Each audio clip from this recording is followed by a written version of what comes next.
Hi, I'm Wayne Allyn Root for Personal Liberty. I don't mean to say I told you so, but I told you so. In October of 2012, just before the presidential election, we heard miraculous unemployment reports that made it sound like the economy was turning around. Happy days are here again. Hundreds of thousands of jobs were supposedly created in 1 month, the biggest one-month jobs increase ever.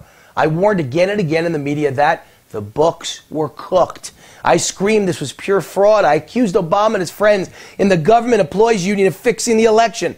Now, Democrats in the mainstream media, I know, I repeat myself, called those charges preposterous. They said it was impossible to fake jobs reports. Well, surprise, surprise, guess who was right? It turns out government employees faked the jobs reports to re-elect Obama. They wanted the man who protects their bloated salaries, obscene pensions, and corrupt unions to be re-elected. They would stop at nothing to keep the gravy train rolling. So they made up reports about job increases out of thin air. The entire election was pure fraud, based on fantasy.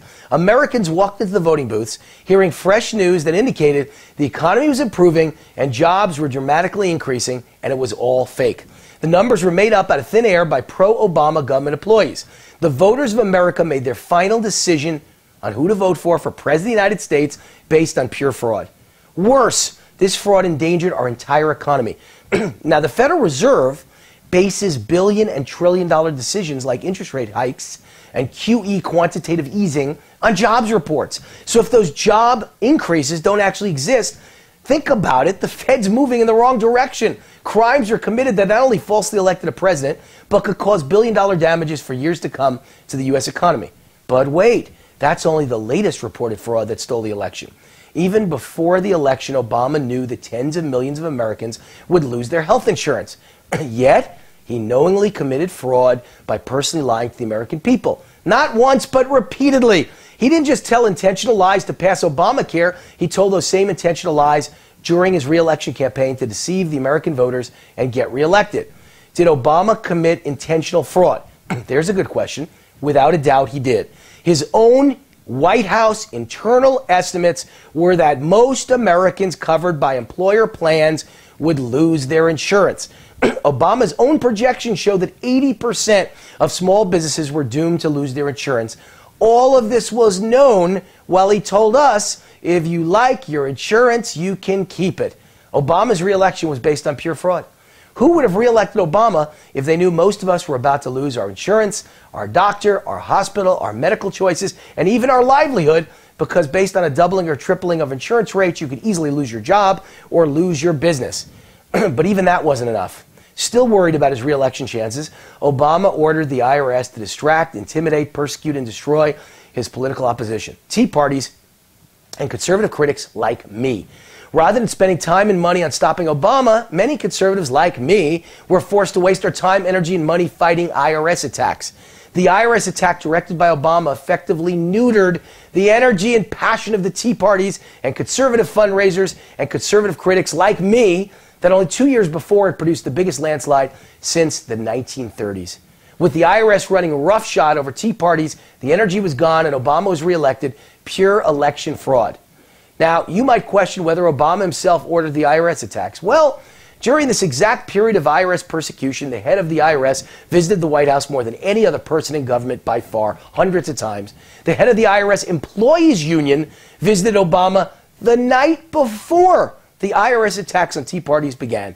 If any of this were known before the election, would Obama have been reelected? But it gets worse. More voter fraud. The voting ballots of our military troops were suppressed. And why do you think Democrats fight so hard against voter ID? We'll never know how many Obama supporters voted illegally or multiple times. We'll never know how 59 inner-city voting districts in Philadelphia wound up with 30,000 to 0 vote totals in favor of Obama.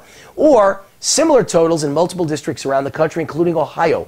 We'll never know the effect of voter intimidation by Black Panthers at polling places in Philadelphia, or Democratic judges ordering GOP poll watchers out of the polling places in Philadelphia for several hours.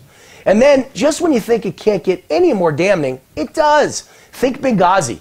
Never hesitant to commit fraud, Obama told a story about a non-existent protest over a movie no one in the Middle East ever saw. This fraud was either committed to cover up the disaster of Obama's foreign policy and provide cover for his statement that al-Qaeda was effectively crushed, or to provide cover for an administration giving arms to rebels who turned around and used those same arms to kill our own ambassador and 3 other brave Americans. Either way, if the truth about Benghazi was known, would America have re-elected Obama? Add it up. The 2012 presidential election was stolen based on the cover-up of murder in Libya, in Benghazi, a mafia-like conspiracy to use the IRS to silence free speech and destroy Obama's political opposition, bogus and fraudulent healthcare promises, and fraudulent jobs reports. Wow. In 2000, Democrats talked about a president getting elected under illegitimate terms. Well, look who perfected the art. Barack Obama committed pure fraud to win re-election. If this doesn't rise to the level of impeachment, nothing ever will.